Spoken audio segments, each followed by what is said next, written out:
Okie dokie, what I'm gonna do today is show you guys how to build this false wall. So you can see here, all I've done is I've cut this board and this board, which is for me 44.5, and this board and this board, which for me is 14. And all I've done is literally just make a rectangle here, and that is it, okay? Now what I'm gonna do is I have to attach everything. So I'm gonna put one screw here, pre-drill it first, and put a screw in right here, pre-drill this, and then put a screw in here, 2 on each side, okay? On each end, 2, and pre-drill all 4 holes, and that'll secure this with 3-inch screws. This is what I'm using, the DeWalt drill and the pre-drill bit, and I lay the board sideways so I can see where I need to pre-drill the holes. That's in line with this right here, so that they go right in the middle of this board, okay? So all I'm gonna do is this right here.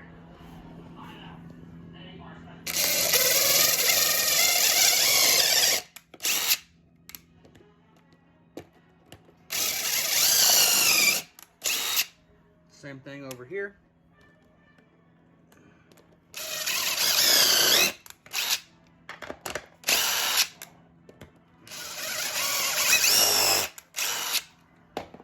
Okay, and those holes are pre-drilled. Now all I gotta do is stick the 3-inch screw in here and get it started by hand and then zip it in. Now we're back to the regular drill bit. I've got the screws in hand tight, okay? And I'll link all these tools inside the description below. But now I'm gonna turn it upright, and you wanna make sure that it's flush here, flush here, flush here, and flush over here, and then put your screws in, okay?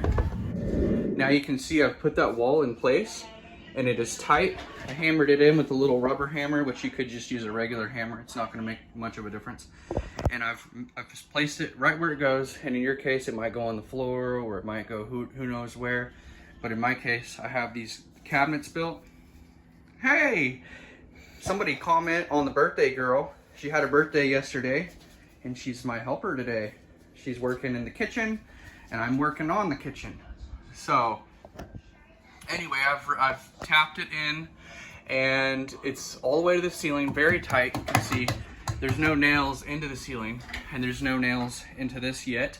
But now that I have this wall in place and it looks good, what it's gonna be is it's gonna be a link in between that cabinet and this cabinet, and I'm gonna build some upper cabinets for this.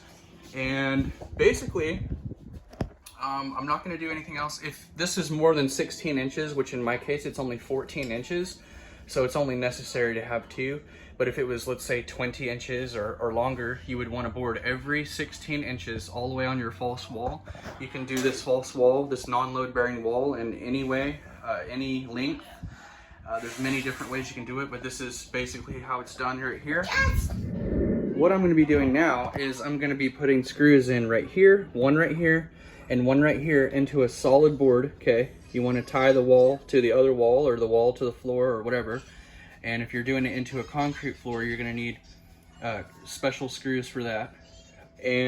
But in my case, it's wood, so I'm going to put a screw here and a screw here. One other thing you need to do, once you place the wall in, before you put the screws in, which I already did, I already put the screws in, but before you do that, you want to level it first, okay? It's level here, and then you also want to level it on this side as well to make sure your wall is level. Now that we have all 4 sides level, and I have these 2 screws attached, we're level here, we're level there, and all I've done then is I've attached this screw into this top plate, which you can see there's a top plate board running right through here, right at the top of the wall. There should be in every case.